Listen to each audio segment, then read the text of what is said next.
안녕하세요. 대기업에서 자동차 산업과 2차 전지를 담당하고 있는 멘토 한주입니다. 자, 오늘 CIS 함께 보도록 할 건데, 제가 CIS 같은 경우는 지난 시간에도 말씀을 드렸지만, 인터배터리 이후에 갔다 와서 전고체 배터리 관련해서 이슈를 설명을 해드릴 때, 단기적이라는 단어를 좀 계속해서 썼습니다.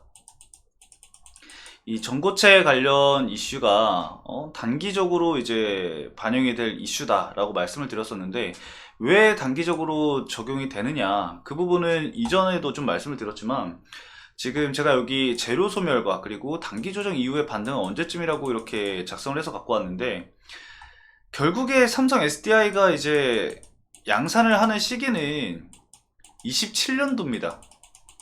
근데 현재 2024년도죠. 아직까지 이 시기가 좀 많이 남아있다라고 좀 볼 수가 있습니다.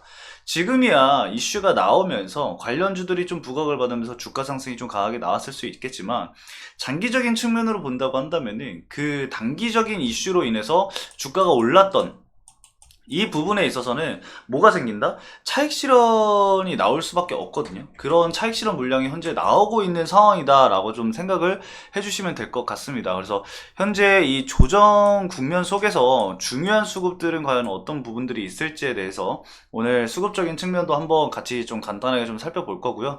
그리고 이제 시장 영향도 있을 수밖에 없겠죠. 그래서 단기적으로 시장을 좀 어떻게 봐야 되는지도 좀 말씀을 드리면서 오늘 종목이랑 전반적인 시장 얘기까지 간단하게 좀 하면서 말씀을 좀 드려보도록 하겠습니다.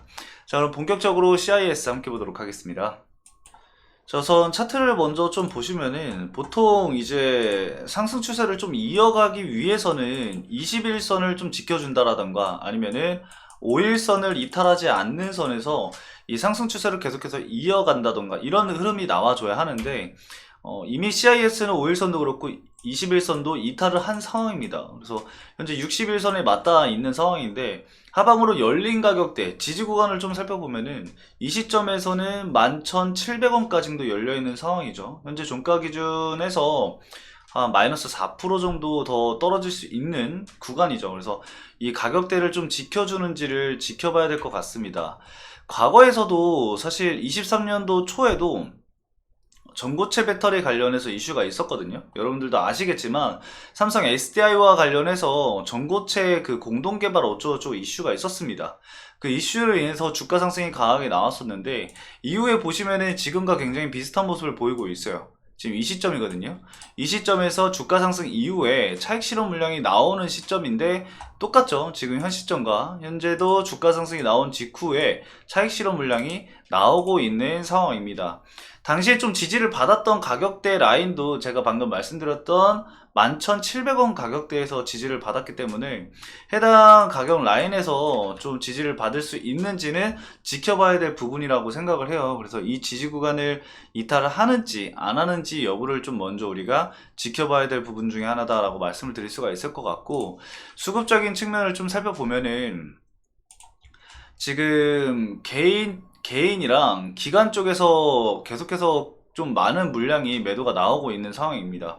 개인들은 좀 그렇다고 쳐도 이 기관 쪽에서 매도 물량이 좀 강하게 계속 나오고 있는데 금투 쪽도 그렇고 사모펀드 쪽에서 물량이 많이 나오고 있습니다. 투신도 최근에 좀 물량이 많이 나오고 있고 근데 우리가 또 봐야 될 게 뭐냐면은 외국인 자금이 이 조정이 나오는 시점에서도 계속해서 매수 물량을 늘려가고 있는 상황이고 조정이 되면 될수록 매수하는 물량의 크기를 늘려가고 있다라는 거예요. 그래서 최근에 20일 기준으로 매수세를 좀 체크를 해보면은 일단은 신한투자증권이 가장 많은 물량을 현재 보유를 하고 있다고 생각을 해주시면 됩니다. 신한이 60만 주, 신한이 60만 주 정도 보유를 하고 있는 상황이고 모건스탠리가 54만 주 정도 보유를 하고 있습니다. 지금 제가 적어드리는 거래원들은 여러분들이 계속해서 추적을 해두시는 게 좋습니다. 물론 저도 말씀을 드릴 거지만 여러분들이 이제 당일 대응을 하실 때 거래원을 좀 체크를 하면서 제가 말씀드렸던 메이저 수급들의 이탈이 나온다고 한다면은 그로 인해서 조정폭은 더 강해질 수가 있거든요.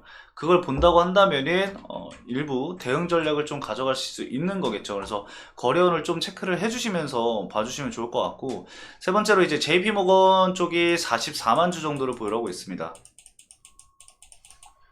그리고 한국투자증권이 35만 주 정도를 보유를 하고 있네요. 한국이 35만 주. 그래서 일단은 이렇게 4개의 증권사를 좀 메이저 수급이라고 좀 체크를 해주시면 좋을 것 같아요. 신한이랑 모건, JP모건, 한국투자증권 이렇게 해서 근 한 달간 많은 매수 물량이 들어온 곳이거든요. 그래서 주가가 하락할 때도 매수세가 유입이 됐던 구간들이라서 중요한 가격대라고 저는 중요한 수급이라고 생각을 합니다. 그래서 얘네들이 추가적으로 물량을 늘린다라던가 매도 물량이 나온다라는 거는 어떠한 스탠스를 일단 보이더라도 주가의 방향성에 큰 영향을 미칠 수가 있기 때문에 꼭 여러분들도 중요하게 생각을 좀 해주시면 좋을 것 같고요. 그리고 지지 구간에 말씀을 드렸다시피 죄송합니다. 11,700원으로 잡고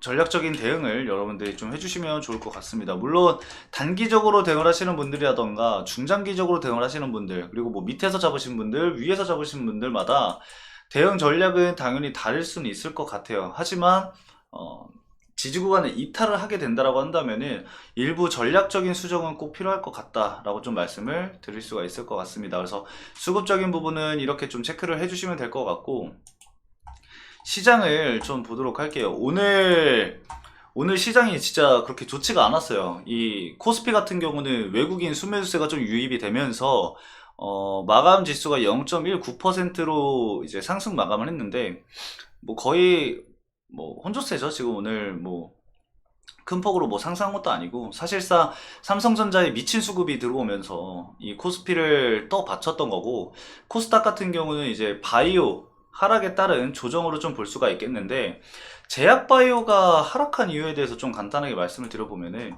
표면적으로는 박셀바이오에 대한 악재가 있었죠. 박셀바이오 이슈가 초래한 것으로 좀 볼 수 있겠지만,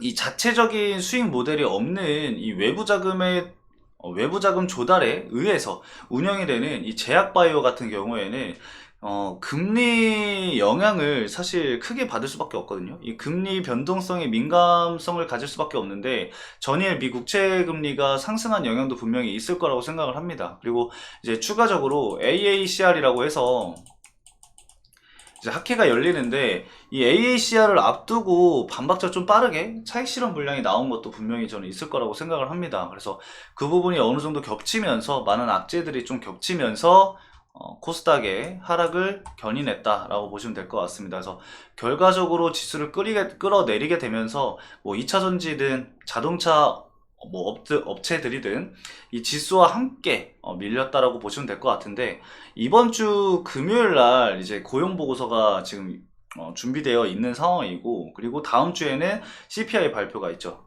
그래서 수급적인 부분들은 좀 변동성이 클 수밖에 없다고 생각을 하고, 그리고 이제 국내 같은 경우는 다음 주에 이제 또 총선이 겹쳐 있는 상황입니다. 그래서 증시 자체의 수급은 좀 제한적이지 않을까 조심스럽게 생각이 들기 때문에, 신규적인 매수를 진행을 하기보다는 현재 보유하고 있는 종목들의 변동성이라던가 그런 자리들, 중요하게 좀 지켜야 되는 자리들을 지켜주는지 좀 체크를 해주시면서 대응 전략을 구상해 나가시는 것을 좀 권장을 드리도록 하겠습니다. 그래서 오늘 간단하게 시장 얘기도 좀 해드렸고, 수급적인 얘기도 말씀을 좀 해드렸는데, CIS 같은 경우가 지금 반등 없이 하락을 하면서 여러분들이 걱정을 좀 많이 할 것 같습니다. 하지만 이 외국인 수급이라던가 아니면 중요하게 봐야 될 수급들이 큰 이탈은 나오지 않은 상황이에요. 그래서 단기 재료 소멸이라고 느낄 수도 있는 부분이고, 시장 영향도 분명히 있을 거라고 저는 생각을 합니다. 그래서 앞으로 어떤 이슈들이 나올지는 저도 정확하게 예측을 할 수는 없겠지만, 계속해서 이 전고체가 상용화가 될 때까지는 이슈는 계속해서 나올 겁니다. 그리고 전고체 이전에도 CIS는 이 장비 업체이기 때문에 수주 관련해서도 주가는 반등이 나올 수 있으니까 이런 거는 좀 지켜보면서 자리만 좀 지켜주는지 그 부분 지켜보면서 함께 보시면 좋을 것 같습니다. 자, 오늘 CIS 여기까지 말씀을 드리면서 마치도록 하겠습니다. 오늘도 시청해주신 여러분들 감사합니다.